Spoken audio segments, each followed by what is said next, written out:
कश्मीर सहित पहाड़ी इलाकों में भारी बर्फबारी का दौर जारी है। सैलानी लुत्फ उठा रहे हैं तो स्थानीय लोगों की मुसीबतें भी बढ़ गई हैं। जम्मू कश्मीर के डोडा में बर्फबारी के बाद सड़क को खोलने के लिए काफी मशक्कत करनी पड़ी।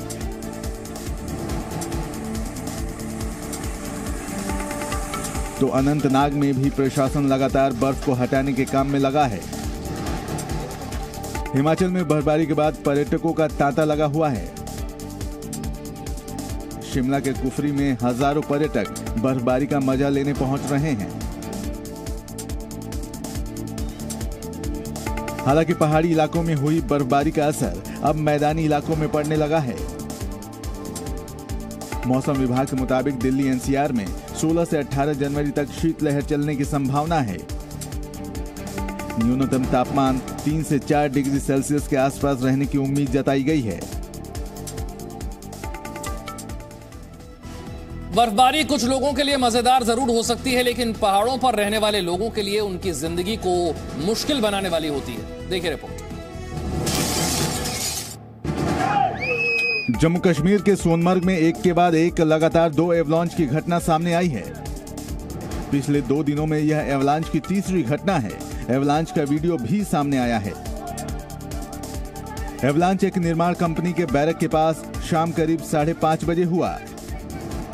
एवलांच के बाद मजदूरों के लिए बनाए गए अस्थायी घरों को भी नुकसान हुआ है। घटना के बाद पूरे इलाके में दहशत फैल गई। बचाव टीम घटना स्थल पर पहुंच चुकी है और बर्फ को हटाया जा रहा है। हालांकि अभी तक नुकसान का अनुमान नहीं लगाया जा सका है। आपको बता दें कि एवलांच के कारण पिछले 3 दिनों में जम्मू कश्मीर में 5 लोगों की मौत हो गई है।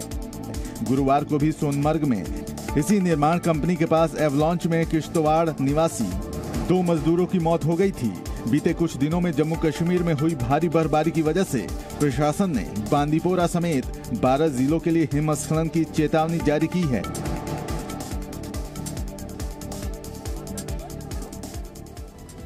विदेश मंत्री एस जयशंकर ने सीमा सुरक्षा को लेकर एक बार फिर से चीन और पाकिस्तान को साफ शब्दों में चेतावनी दे दी है।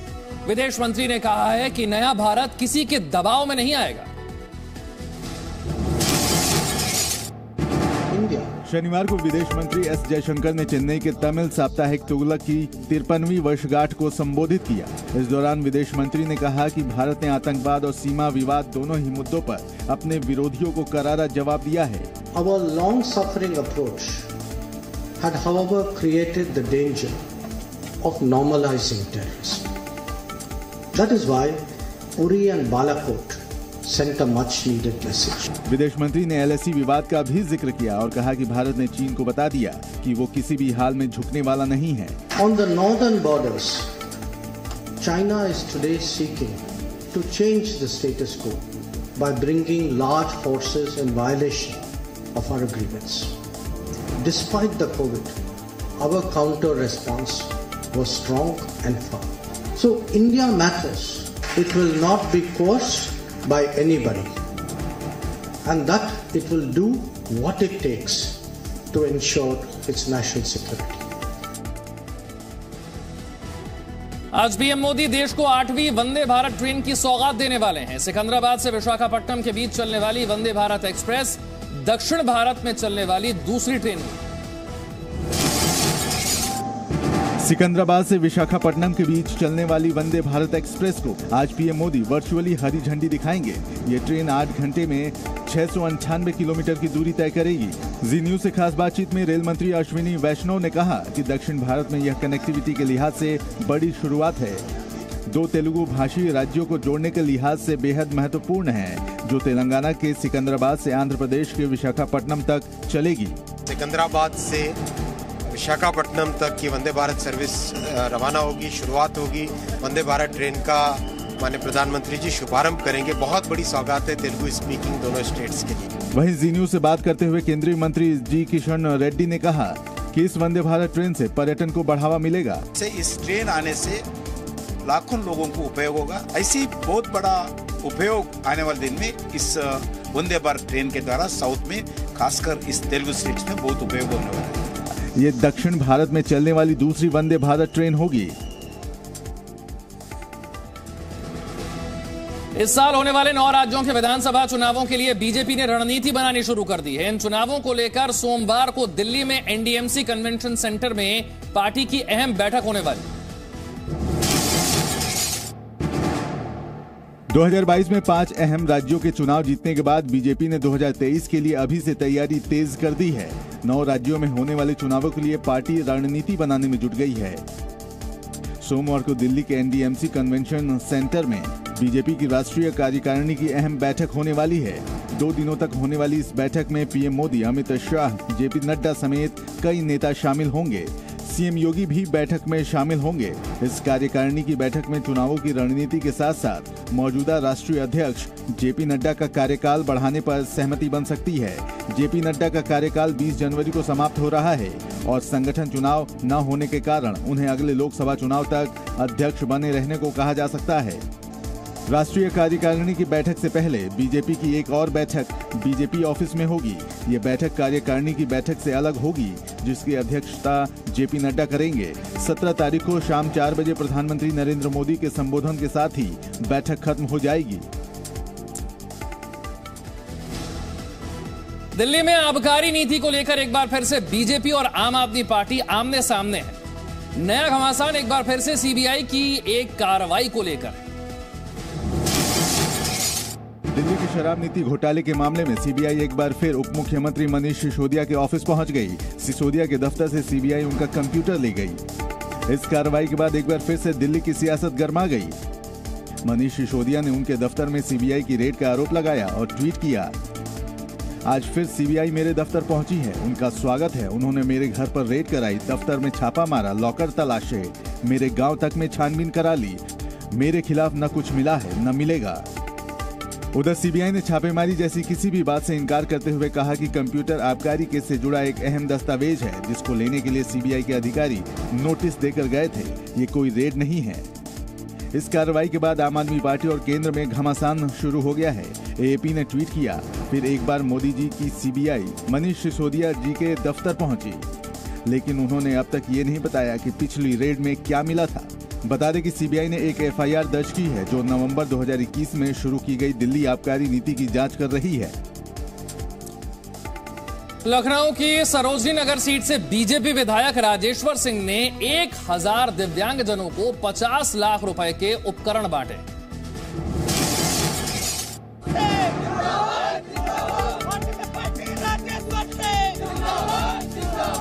लखनऊ में दिव्यांगजनों की मदद के लिए बीजेपी विधायक राजेश्वर सिंह ने बेहतरीन पहल की है।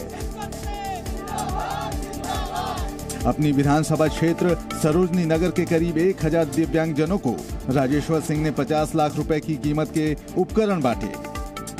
दिव्यांगजनों को साइकिल, व्हीलचेयर, सुनने वाली मशीन बांटे गए। राजेश्वर सिंह ने दिव्यांगजनों को भविष्य में हर सुविधा का लाभ दिलाने का आश्वासन भी दिया। राजेश्वर सिंह ने कहा कि आज हम 1000 दिव्यांगजनों का सहयोग कर पा रहे हैं और आने वाले समय में और बड़े आयोजन भी करेंगे। केंद्र की मोदी सरकार और योगी सरकार की लोक कल्याणकारी योजनाओं की तारीफ करते हुए राजेश्वर सिंह ने कहा कि सरकारी योजनाओं का फायदा हर व्यक्ति तक पहुंच रहा है।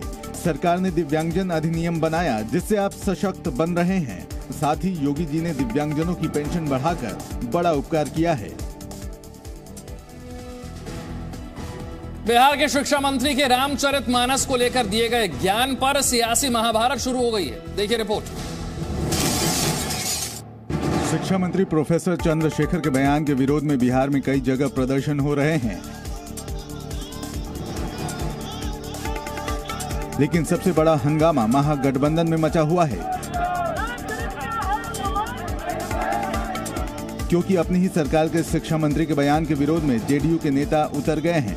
जेडीयू एमएलसी और प्रवक्ता नीरज कुमार ने शिक्षा मंत्री के विरोध में रामचरितमानस का पाठ किया, तो जेडीयू के संसदीय दल के अध्यक्ष उपेंद्र कुशवाहा ने मंत्री पर कार्रवाई की मांग कर दी। तो हम कह रहे हैं कि दुख का विषय तो यही है कि कोई व्यक्ति कर रहा है और पार्टी भी उसका समर्थन कर रही है, तो इसका मतलब इसलिए तो लोगों के मन की जो चर्चा है, जो आशंका है, उसको बल मिलता है। इसलिए जल्दी से जल्दी ऐसे लोगों पर कार्रवाई हो। दूसरी तरफ आरजेडी अपने मंत्री के बचाव में उतर आई है। ऐसे में शिक्षा मंत्री के बयान पर महागठबंधन के दोनों दल ही आमने सामने आ गए हैं। आज सेना दिवस है। आज ही के दिन वर्ष 1949 में फील्ड मार्शल के.एम. करियप्पा ने भारतीय थल सेना के कमांडर इन चीफ का पदभार संभाला था। भारतीय सेना आज अपना 75वां सेना दिवस मना रही है। इस बार का सेना दिवस कई मायनों में खास है। ये पहली बार है कि जब सेना दिवस की भव्य परेड का आयोजन दिल्ली से बाहर बेंगलुरु में होगा। बेंगलुरु के MEG सेंटर के परेड ग्राउंड में सेना दिवस परेड का आयोजन होगा। सेना प्रमुख जनरल मनोज पांडे शहीदों के सम्मान में पुष्पांजलि अर्पित करेंगे और आर्मी डे परेड की समीक्षा करेंगे। सेना दिवस परेड में Madras regiment, artillery regiment, para SF, Bombay engineer group, Mahar regiment, Madras engineering group, army service corps का एक घुड़सवार दल और एक मिलिट्री बैंड का दस्ता परेड मार्च करेगा। 75वें सेना दिवस पर भारतीय सेना 75,000 पौधे रोपण के लिए गो ग्रीन अभियान चलाएगी। इस पौधारोपण अभियान का उद्देश्य लोगों के बीच हरित और स्वच्छ भारत के प्रति जागरूकता पैदा करना है।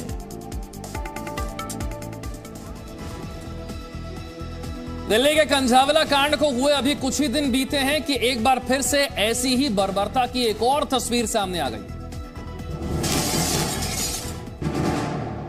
ये तस्वीरें राजधानी दिल्ली के राजौरी गार्डन की हैं, जो सोशल मीडिया पर खूब वायरल हो रही हैं, जिसे देखकर एक बार फिर कंझावला कांड की यादें ताजा हो जाती हैं। आप वीडियो में साफ देख सकते हैं कि एक कार सवार ने युवक को टक्कर मार दी और फिर उसने युवक को कार के बोनेट पर आधा किलोमीटर तक घसीटा।